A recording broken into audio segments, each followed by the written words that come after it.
Iraq जा हुकुमरान बहरबानिया अमां कॾहिं बि ख़ुशि न हुआ। उन्हनि खे ख़लीफ़े जी बीमारी खां पोइ ममलिकत जूं वाॻूं संभालण लाइ भाइरनि विच में जारी कशमकश जी ॼाण हुई। उन्हनि खे ख़बर हुई त टई भाइर हिक ॿिए ख़िलाफ़ साज़िशूं सटण में मशग़ूल आहिनि,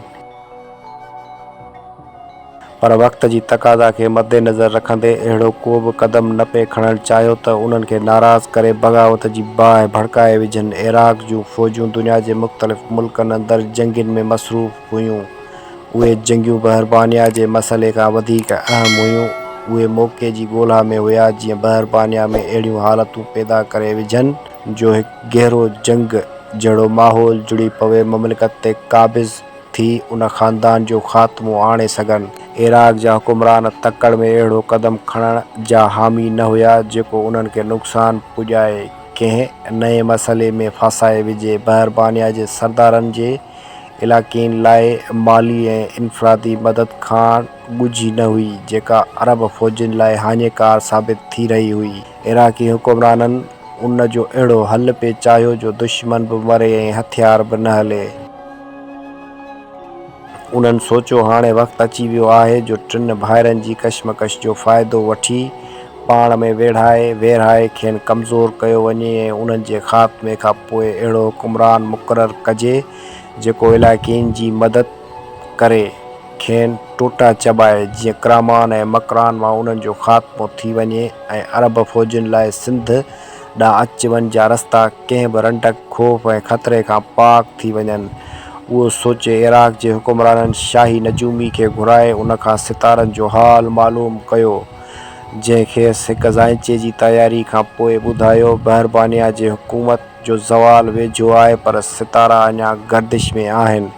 जेकॾहिं क़िस्मत साथ ॾिनो त सितारा सही रुख़ ते हली न सघंदा, ॿी सूरत में उहा गर्दिश एॾी इत्मिनान बख़्श बि न आहे।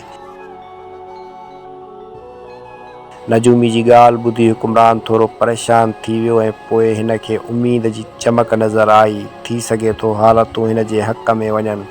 हिन ख़ासि सलाहकार खे घुराए उन सां मसइले ते ॻाल्हायो। उहो सलाहकार बहरबानिया जे मसइले खां चङीअ रीति वाक़िफ़ु हुयो। उन खे ख़बर हुई त टई भाइर ॻुझी तरह हिक ॿिए ख़िलाफ़ साज़िशूं सटण में मसरूफ़ आहिनि। उन हुकुमराननि खे उहा सलाह ॾिनी त जेकॾहिं कंहिं तरीक़े उन्हनि टिनी भाइरनि खे वेढ़ाइजे त मुश्किल आसान थी वेंदी, पर उहो कीअं मुमकिन आहे, हिन पुछो। उहे टई भाइर हिक ॿिए ते तलवारूं ऊभियूं करे सघनि था। हुकुमराननि जी ॻाल्हि ते सलाहकार सोचियो ऐं पोइ संदसि चपनि ते मुर्क उभरी आई। हिकिड़ो तज़ाद आहे, हिन चयो, जंहिंखे हवा ॾियण सां अहिड़ी बाहि भड़काए सघूं था जंहिं में उहे सड़ी मरनि। कहिड़ो? हुकुमरान पुछियो। उहे 19 औरतूं जेकी पक सां ख़ूबसूरत हूंदियूं। उहे औरतूं ऐं ॿियो माले गनीमत बहरबानिया में तव्हांजे इशारे जो मुंतज़िर आहे। मुंहिंजी सलाह आहे धन दौलत इराक़ मुंतक़िल कयो वञे ऐं उहे 19 औरतूं उन्हनि भाइरनि खे विरहाए ॾिनियूं वञनि।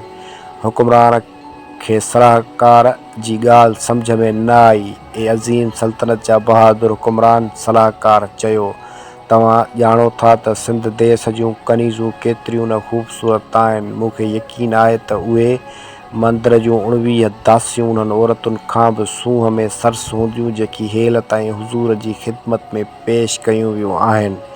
उहे 19 औरतूं तज़ाद जो सबबु कीअं थी सघनि थियूं? हुकुमरान पुछियो।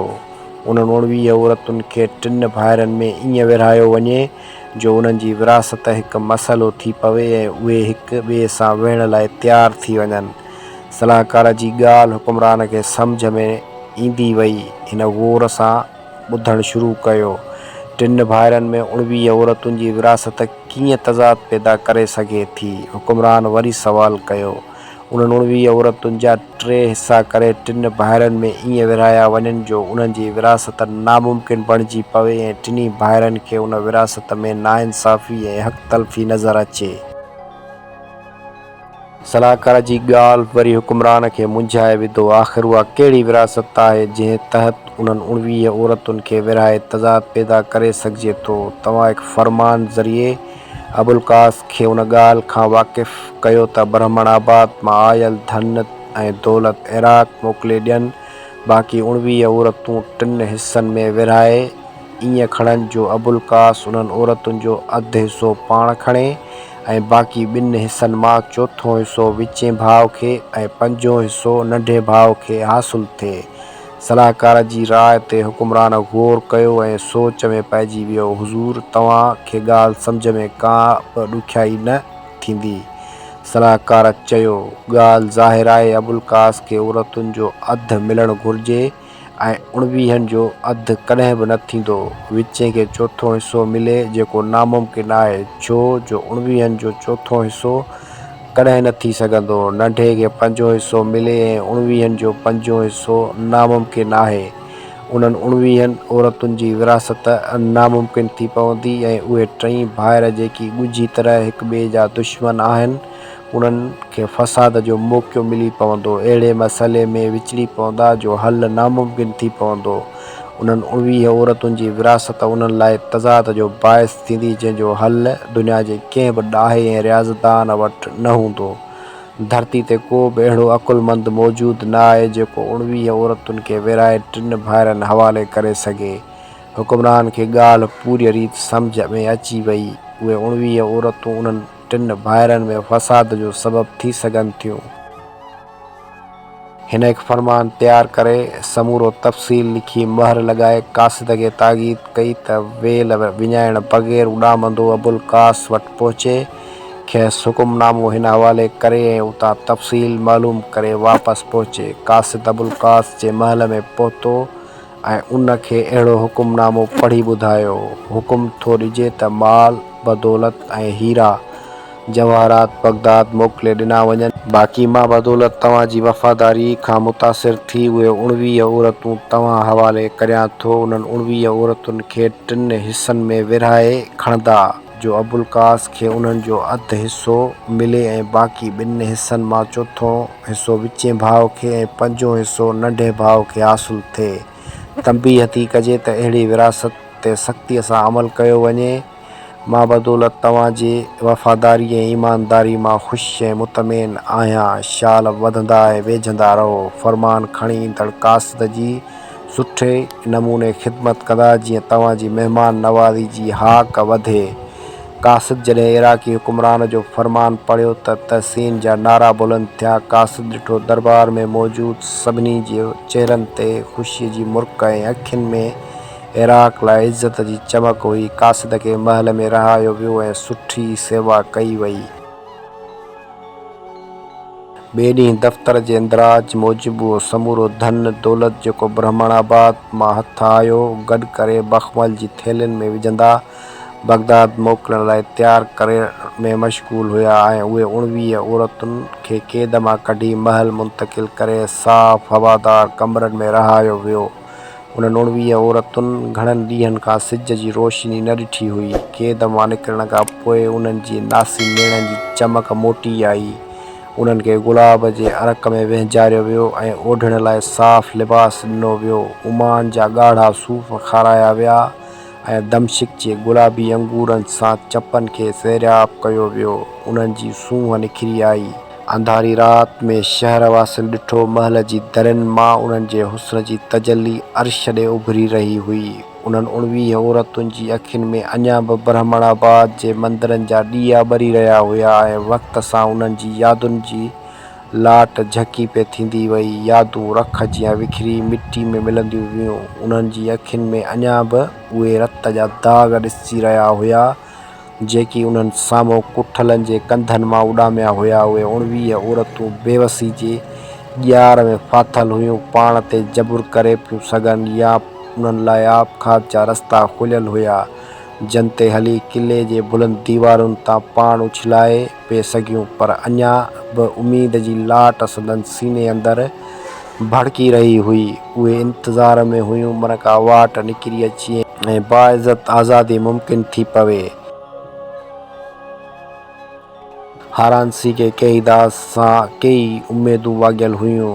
पक हुई त कईदास हिन जी जान छॾाइण में ज़रूरु कामयाबु थींदो। भरोसो ऐं एतमाद हुयो त उहो हिन खे कंहिं बि सूरत में अकेलो न छॾींदो। का अहिड़ी सूरतहाल पैदा करे विझंदो जो बहरबानिया जा हुकुमरान हिन खे उन हवाले करण में को बि आर महसूस न कंदा। हिनखे केईदास जो फ़िक्रु पिणु हुयो जेको घणनि ॾींहंनि खां हिन सां मुलाक़ात लाइ न आयो हुयो। उहा सोचणु लॻी केईदास कंहिं मुसीबत में फासी पियो त हिन जी आज़ादी जा सभु दरवाज़ा बंदि थी वेंदा। उहो सोचे मायूसी जे अंधेरनि में गुम थी वई। केईदास सां मिलण जी हसरत संदन मन में सुॾका भरणु लॻी।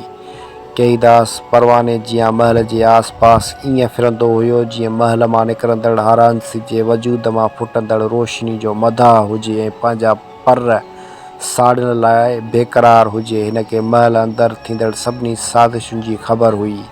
उन कासिद सां पिणु मिलियो हुयो जेको इराक़ी हुकुमरान जो पैगाम खणी पहुतो हुयो। हिन लाइ उहा ख़ुशी जी ख़बर हुई त उहे 19 औरतूं इराक़ रवानियूं न थींदियूं, पर असुलु मसइलो हारांसी जी आज़ादी जो हुयो। हू मुंतज़िर हुयो त अबुल कास खे राज़ी करे इनाम तौरु हारांसी खे हासिलु करे। उहो सोचे त कुझु ॾींहं अंदरि बहरी क़ज़ाक़ अलाउद्दीन इलाक़ी सां सिंध रवानो थियणो हुयो।